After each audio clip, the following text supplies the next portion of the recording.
नमस्कार, स्वागत है आपका। आप देख रहे हैं ग्राउंड रिपोर्ट। आपके साथ मैं हूं शबाब। दिन भर क्या घटा देश और दुनिया में खास, हम आपको बताएंगे अगले आधे घंटे में। बुलेटिन की शुरुआत करेंगे उत्तर प्रदेश के बजट सत्र की खबर सबसे पहले आपको बताएंगे, जहां पर विधान परिषद में मुख्यमंत्री योगी आदित्यनाथ आज जबरदस्त तरीके से विपक्ष पर गरजे हैं। उन्होंने विपक्ष के तमाम सवालों के जवाब देते हुए विपक्ष को खूब रगड़ा। आज विधान परिषद में बोलते हुए मुख्यमंत्री योगी आदित्यनाथ ने 30,000 पुलिसकर्मियों की भर्ती पर भी मुहर लगा दी। पुलिस भर्ती को लेकर मुख्यमंत्री योगी आदित्यनाथ का ये बड़ा बयान आज विधान परिषद में देखने को मिला। इस मौके पर मुख्यमंत्री योगी आदित्यनाथ ने कुंभ पर विपक्ष की तमाम जो बातें हैं, जो उनके सवाल हैं, उनका भरपूर जवाब दिया। निकिता हमारे साथ, हमारी सहयोगी इसी खबर पर सीधे जुड़ गई हैं। निकिता, क्या कुछ रहा आज सत्र के 6वें दिन? विधान परिषद में जिस तरीके से आज मुख्यमंत्री योगी आदित्यनाथ ने अपने संबोधन के दौरान कहा कि समाजवादी पार्टी की जो मेंटालिटी है वो संकीर्ण हो चुकी है। उन्होंने ये भी कहा कि भारतीय जनता पार्टी सरकार अल्पसंख्यक जो बच्चे हैं उनको केवल पारंपरिक मदरसों तक सीमित नहीं रखना चाहती, उन्हें मुल्ला और मौलवी बनाने की बजाय डॉक्टर, इंजीनियर, वैज्ञानिक और साहित्यकार बनाने का अवसर भी प्रदान करना चाहती है। उन्होंने साथ ही साथ आपको बता दूं कि पूर्व राष्ट्रपति एपीजे अब्दुल कलाम का जो एग्जाम्पल है उसे देते हुए कहा कि शिक्षा के जितने भी आधुनिकीकरण है उससे समाज का विकास संभव है। साथ ही मुख्यमंत्री ने कहा कि स्कूलों में फ्री एजुकेशन की व्यवस्था की जा रही है, उनका आधुनिकीकरण किया जा रहा है, इसके लिए डबल इंजन सरकार पैसा उपलब्ध करवा रही है, लेकिन जो कटमुल्लापन है उनकी संस्कृति भी नहीं चलेगी। साथ ही उन्होंने ये भी दोहराया कि डबल इंजन की सरकार बिना किसी भेदभाव के सभी स्टूडेंट्स को अत्याधुनिक और गुणवत्ता शिक्षा जो उपलब्ध है उसके कराने के लिए हमेशा तैयार है। साथ ही साथ उन्होंने आज अपने संबोधन में फिर से प्रयागराज के कई मुद्दों को उठाया और कहा कि जिसको वहां पर जो दिखा उन्होंने उसी की बात की। तो ये सारी चीजें आज विधान परिषद में एक डिस्कशन का पार्ट रही, जिसमें नौकरियों की भी वहां पर बात की गई। एम्प्लॉयमेंट अगर मैं बात करूं कि विपक्ष लगातार घेरता आया है सरकार को बेरोजगारी के मुद्दे में मामले में, तो आज एम्प्लॉयमेंट की भी बात की जी। गई। अब फिलहाल कल और परसों की अगर मैं बात करूं तो सत्र नहीं होगा महाशिवरात्रि के पर्व पर। अब देखना ये होगा कि 28 यानी 28 को जब सत्र फिर से शुरुआत होती है तो क्या कुछ विचारधारों के साथ, क्या कुछ टिप्पणियों के साथ जो विधानसभा है वो चलती है। शबाब। ठीक है, आप नजर बनाए रखिए। आगे भी खबर पर जो अपडेट्स होंगे फिर आपके पास लौटेंगे। बहुत शुक्रिया इस पूरी बातचीत के लिए। अगली खबर से जौनपुर से आपको बताएंगे, जहां पर हाई स्कूल का एग्जाम 10 बच्चियों ने छोड़ दिया क्योंकि उन्हें हिजाब पहनकर एग्जाम देने की इजाजत नहीं दी गई। ये बड़ी खबर है इस वक्त आपके टीवी स्क्रीन पर जौनपुर से, जहां पर हिजाब को लेकर के छात्राओं ने एग्जाम छोड़ दिया। 20 छात्राओं ने 10वीं की परीक्षा छोड़ दी। एक ही परिवार की 10 छात्राओं ने परीक्षा छोड़ी है। सर्वोदय इंटर कॉलेज खुदौली का जौनपुर का ये पूरा मामला। तो बड़ी खबर है इस वक्त आपके टीवी स्क्रीन पर जौनपुर से, जहां पर हिजाब को लेकर अजय हमारे साथ कनेक्ट हो गए। अजय, क्या है पूरी जानकारी?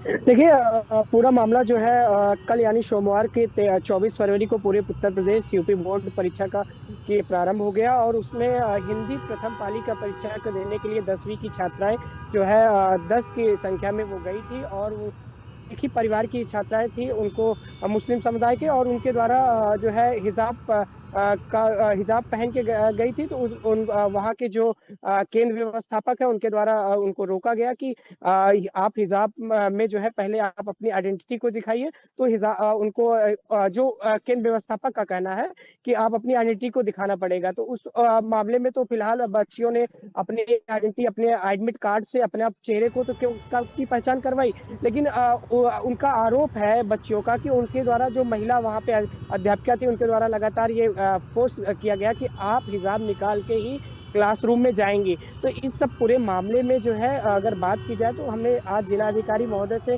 भी बात करने का प्रयास किया, तो उनका साफ कहना था, देखिए हमें किसी प्रकार की जानकारी नहीं है, अगर कोई अभिभावक हमसे शिकायत करेगा तो हम उस पर कार्रवाई करेंगे, लेकिन हमने इस पूरे मामले पे जो है जिला विद्यालय निरीक्षक से बात किया तो पहले उन्होंने कहा कि हम हाईकोर्ट आए हुए हैं, और उसके बाद फिर दोबारा जब हमने उनसे टेलीफोनिक वार्ता की तो उनका कहना था कि हम पूरे मामले में जांच कराएंगे और जांच के बाद कार्रवाई की जाएगी। अगर बात की जाए, देखिए परिजनों को भी समझना पड़ेगा कि मजहब से या शिक्षा में और मजहब में बहुत अंतर है।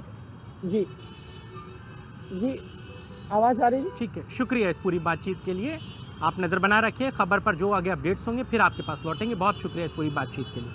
फर्रुखाबाद से अगली बड़ी खबर आपको बताएंगे, जहां हाई स्कूल के एग्जाम में 6 सॉल्वर पकड़े गए हैं। एक बड़े गैंग का पुलिस ने वहां पर खुलासा किया है। ये सभी सॉल्वर कक्षा 10 की जो बोर्ड की परीक्षा चल रही है उसको प्रभावित कर रहे थे, उसमें नकल कर रहे थे। सॉल्वर गैंग पर पुलिस ने एक्शन लिया है। हाई स्कूल की परीक्षा में ये 6 सॉल्वर पकड़े गए हैं। इस मामले में 8 लोगों पर मुकदमा दर्ज हुआ है। फिलहाल पुलिस पूरे मामले की जांच कर रही है। फर्रुखाबाद से बड़ी खबर, जहां पर हाई स्कूल के एग्जाम में नकल कराने वाले सॉल्वर पकड़े गए हैं। ये एग्जाम में बच्चों को नकल कराते थे और इनका एक बड़ा गोरख धंधा चलता था। 6 लोगों को पुलिस ने इस मामले में पकड़ा है और 8 लोगों के खिलाफ इस मामले में मुकदमा दर्ज किया गया है।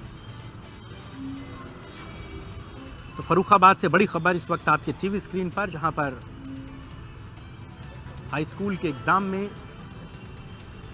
कुख्यात सॉल्वर पकड़े गए हैं। ये लोग किसी और की नाम पर पेपर दे रहे थे।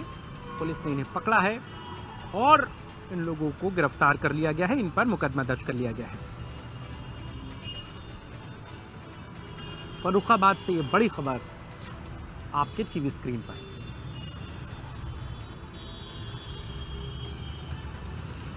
तो फर्रुखाबाद से बड़ी खबर आपको बता रहे हैं, हाई स्कूल के एग्जामिनेशन कल से ही शुरू हुए हैं। प्रदेश भर में करीबन 27,35,000 बच्चे हाई स्कूल का पेपर दे रहे हैं और सरकार की वचनबद्धता है, उनकी कटिबद्धता है कि कहीं पर भी नकल ना हो, बच्चे बेहतर वातावरण में एग्ज़ाम दें, पेपर दें, किसी भी तरह का कोई उन पर मानसिक दबाव ना हो। और इसी कड़ी में आज बच्चों की जगह पर दूसरे लोग पेपर दे रहे थे। जब वहाँ पर जो उड़न दस्ता जाता है, जो फ्लाइंग स्काउट जाता है, उसको जब शक हुआ तो उन्होंने उनकी आईडी चेक की और उसके बाद उनको गिरफ्तार किया है। अमोद हमारे साथ, हमारे सहयोगी फर्रुखाबाद से सीधे जुड़ गए। अमोद, क्या है पूरा मामला?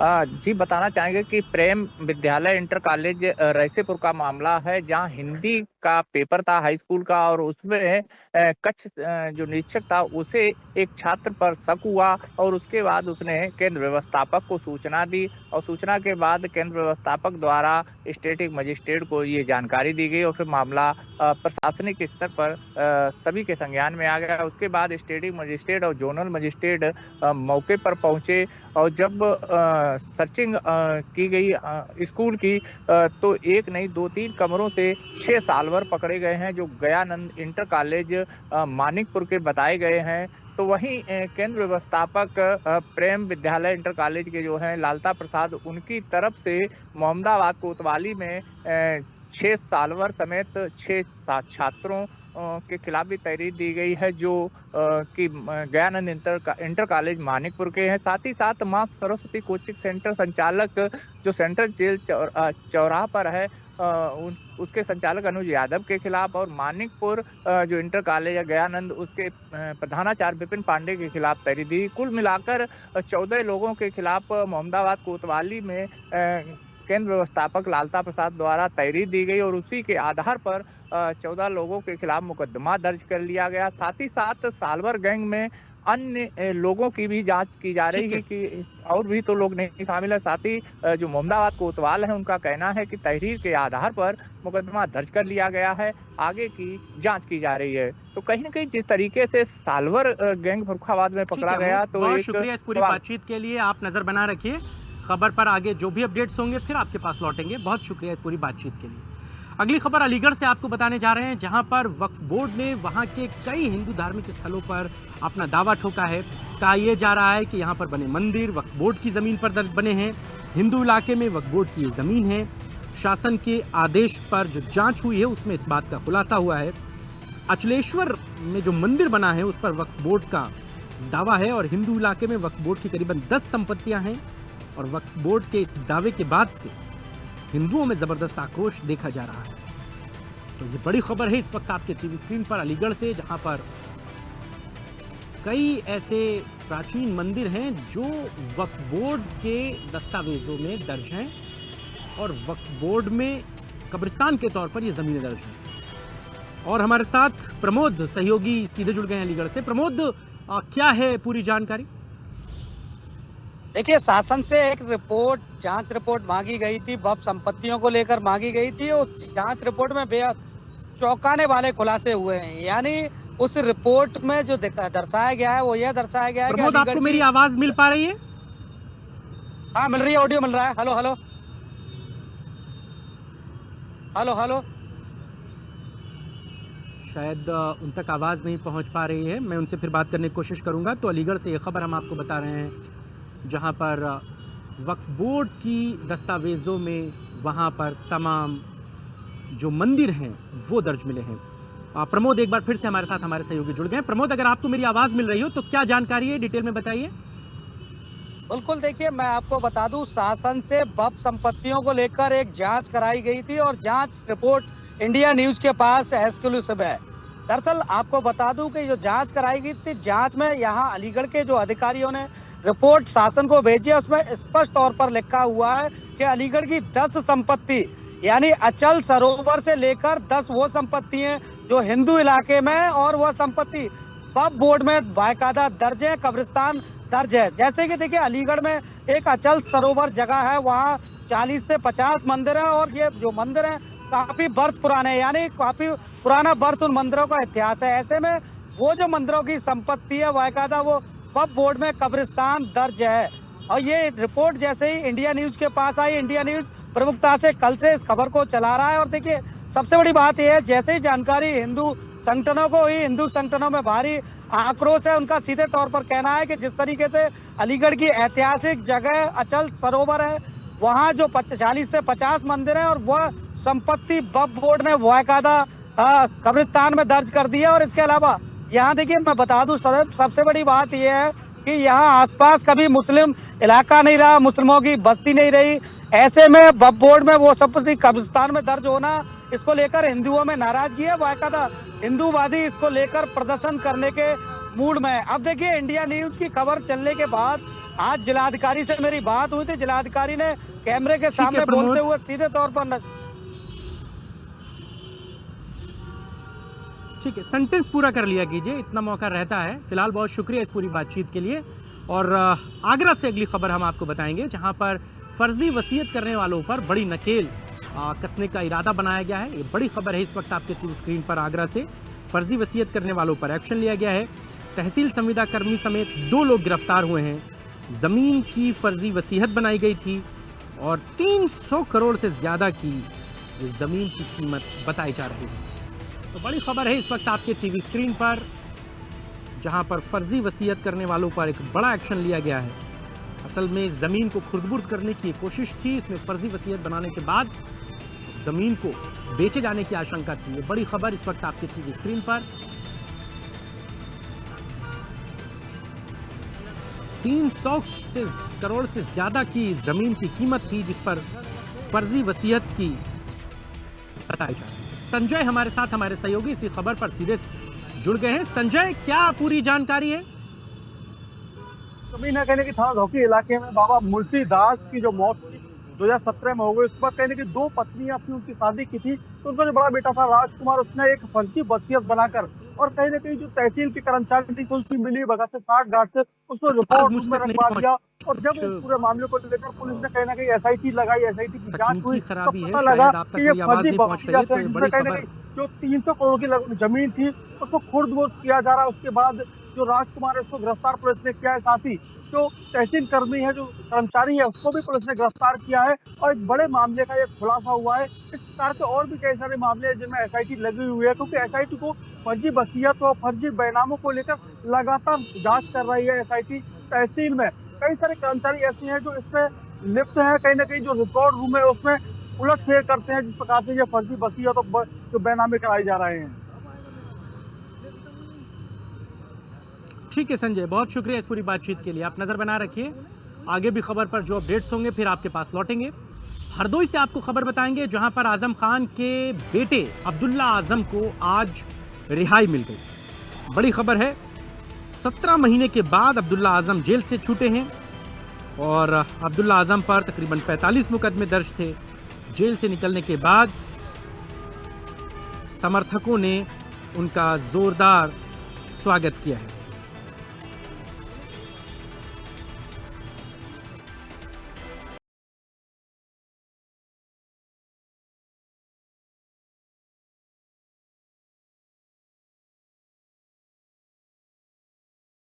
से ये खबर हम आपको बता रहे हैं, जहां पर अब्दुल्ला आजम को आज एक लंबी कानूनी प्रक्रिया के बाद रिहाई हो गई। उनकी करीबन 17 महीने वो जेल में रहे हैं और उसके बाद आज उनको जेल से रिहा किया गया। तमाम कानूनी जो चीजें हैं वो कंप्लीट हुई। 45 से ज्यादा मुकदमे उनके ऊपर दर्ज थे।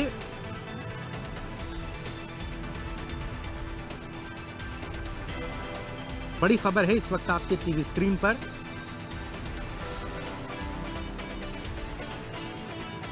अब्दुल्ला आजम, फिलहाल आजम खान अभी भी सीतापुर की जेल में बंद हैं। अब्दुल्ला आजम हरदोई की जेल में बंद थे, जहां पर तो रिहाई मिल गई है और आज एक बड़ा लाव लश्कर हरदोई पहुंचा था उन्हें रिसीव करने के लिए। आलोक हमारे साथ, हमारे सहयोगी। लंबी बात आजम खान के परिवार के लिए कही जाएगी। जी देखिए, आपको बता दें कि आजम खान के परिवार के लिए काफी अच्छा समय है, लेकिन दिक्कत यहाँ पर ये आएगी कि अब ये पता करना है कि अब्दुल्ला आजम के रामपुर पहुंचने के बाद अखिलेश यादव को कोई ट्वीट आया है या ट्वीट अखिलेश यादव का पहले आया है कि चंद्रशेखर रावण का आया है, क्योंकि चंद्रशेखर रावण हरदोई की इसी जेल में, आपको दिखा दें ये पीछे जेल है और इसी जेल में बंद थे तब चंद्रशेखर रावण यहाँ पर मिलने आए थे, हालांकि अखिलेश यादव नहीं आए थे। अब्दुल्ला आजम ने लगभग 15 से 20 लोगों के नाम दिए थे, उन्हीं लोगों से मिलते भी थे और ये माना जा रहा था कि काफी खराब संबंध हो रहे हैं इनके।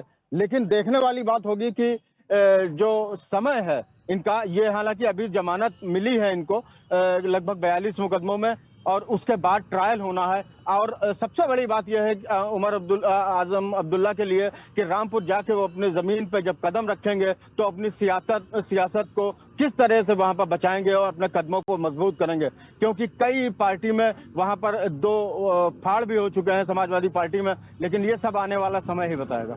चलिए, बहुत शुक्रिया इस पूरी बातचीत के लिए। आलोक, आप नजर बना रखिए, आगे भी खबर पर जो अपडेट्स होंगे फिर आपके पास लौटेंगे।